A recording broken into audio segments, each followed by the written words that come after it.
My dear sisters and brothers, every gospel reading, just like this one, a long one, brings lesson. In every gospel that we hear, the Lord is saying something to us. And what are the lessons of the gospel? Or, better yet, what are the lessons of the readings of today?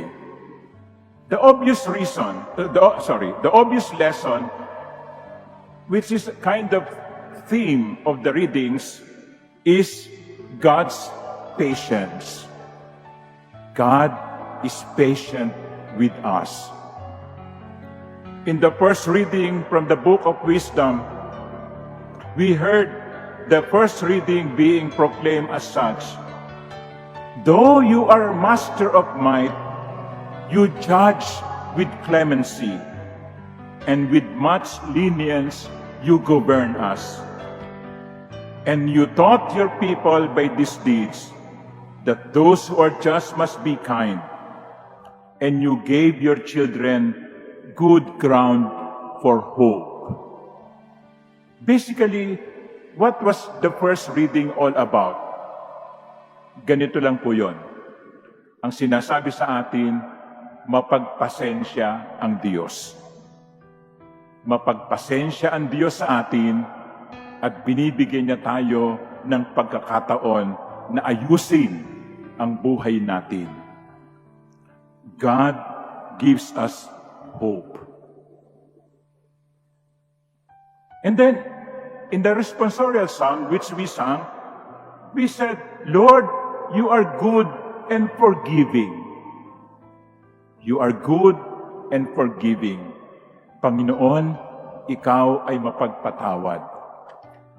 And of course, in the gospel, especially the first part, the first parable, when the servants, discovering that there were mixtures of wheat and weeds, they said to the master, we will destroy the weeds. And the master said, no, no. Ang liwanag din ng mensahe nun sa atin. Ang daming beses, ang daming pagkakataon na pwede na tayong kunin ng Diyos, patayin, parusahan, bunutin, ika nga. Pero hindi yun ginawa ng Diyos. At sa kabila ng ating mga pagkakamali, sa kabila ng ating mga kasamaan, sa kabila ng ating mga ginagawang kabuktutan, nandirito pa rin tayo, humihinga buhay. Bakit? Sapagkat binibigyan tayo ng Diyos ng pagkakataong ayusin ang ating buhay. Mga ginigili kong kapatid, isang biyayang dapat nating ipagpasalamat sa Panginoon.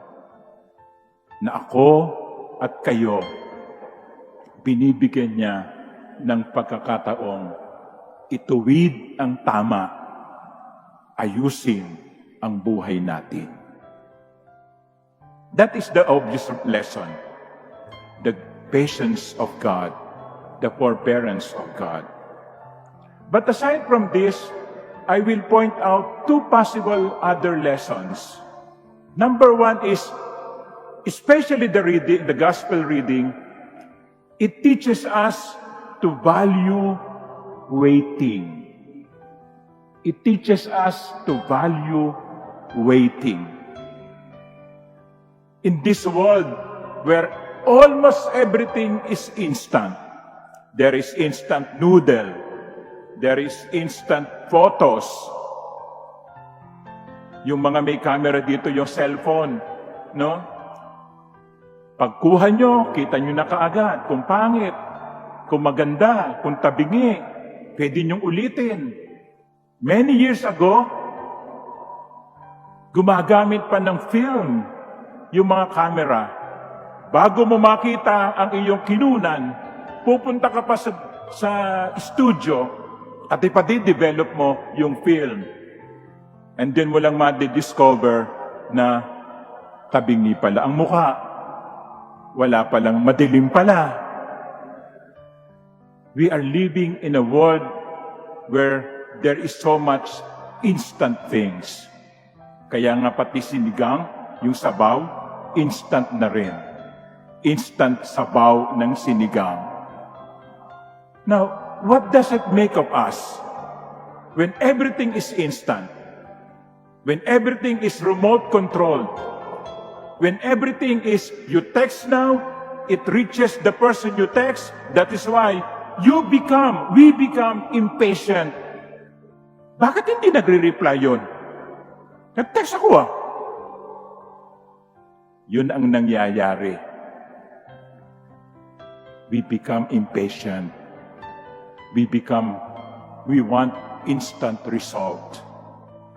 We are no longer capable of waiting. Here in the gospel, the master prevented the servants, do not destroy. Let's wait. There is time for harvesting. There is time for destruction. Time will come, but not now. Sa buhay po, hindi lahat pwedeng madaliin. Ang bata sa sinapupunan, kailangang 9 na buwan. Ang bunga sa puno, kinakailangang mahinog. Pag ang bata inilabas ng kulang sa buwan, anong tawag natin? Premature. Premature. At ang daming problema kapag ang bata'y inilabas ng kulang sa buwan. May mga bagay sa mundo na hindi natin pwedeng madaliin. Hindi maganda ang ibubunga. Kaya sa Ebanghelyong ito, tinuturuan tayo na matutong maghintay. May oras para sa lahat. May panahon para sa lahat. Sabi nga sa tamang panahon. But, though we are being taught to wait, there is also time for action. You cannot wait forever. And some people are like that. They are waiting for the right person to come. Huh? Hindi mo na ako mag-aasawa. I will be waiting for the right person. You have been waiting for 50 years. You are going 60. There is a time to decide. There is a time to decide when to pick the fruit. There is a time to decide when the baby should go out of the womb. There is time for decision. And that is also connected with waiting. We have to learn how to wait, yes. But we have to learn also how to make decisive action. Hindi lamang yung hintay ng hintay. Dapat may desisyon din. So, yun po ang una. Tinuturuan tayo ng Ebanghelyo na matutong maghintay at matutong magpasya sa tamang panahon. That is why you should also be praying, Lord, may I be able to make the right decision at the right time. That should be our prayer. Lord, make me decide, make the right decision at the right time. The second lesson that I would like to bring out from this gospel is this. Let us also value small things. Here, the Lord mentioned 2 parables about small things, smallness, the seed, the mustard seed, the smallest of all the seeds, and yet, when grown, full grown, is the largest of plants. And then the yeasts, the small yeasts that can change the whole flower. There is value for small things. Huwag nating isantabi ang mga maliliit na bagay. Huwag nating isang tabi ang mga maliliit na bagay. Ang puwing maliit pero masakit. May halaga ang mga maliliit. At ito nais kong ikonekta sa pagdiriwang natin ng pandaigdigang araw ng mga lolo at lola. Minsan iniisip natin yung mga magagarang regalo sa mga lolo at lola, o magagarang regalo sa mga nanay at tatay, o magagarang regalo sa asawa. Ibibili ko siya ng kotse, ibibili ko siya ng bahay. Wow, grand prize!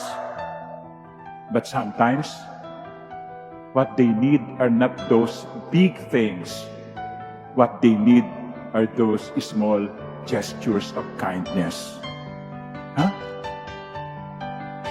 Yun lang, dalawin mo, tawagan mo, kumustahin mo.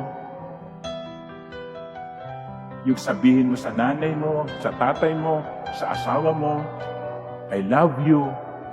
Huwag doon sa asawa ng iba. Okay? Minsan yung mga lalaki, yung mga husband, sabihin, oh father, alam naman nila yun eh. No? Alam naman ng asawa ko, mahal ko sila.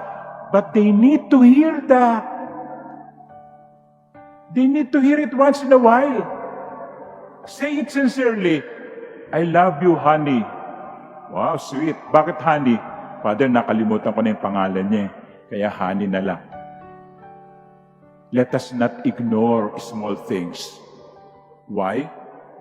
Because without you knowing it, small things can either build or break relationships. Tandaan niyo yan. Without you knowing it, small things can either make or break relationships. Yung anay, yung sumisira ng buong bahay, nagsisimula naman lang yan sa unang kagat eh. Unang kagat na pinabayaan. Yung malaking sunog, nagsisimula lang naman yan sa maliit na apoy eh, na pinabayaan. Let us not ignore small things, because small things can either make or break relationships. Learn how to wait and make the right decision at the right time. And second, value even small things. Amen.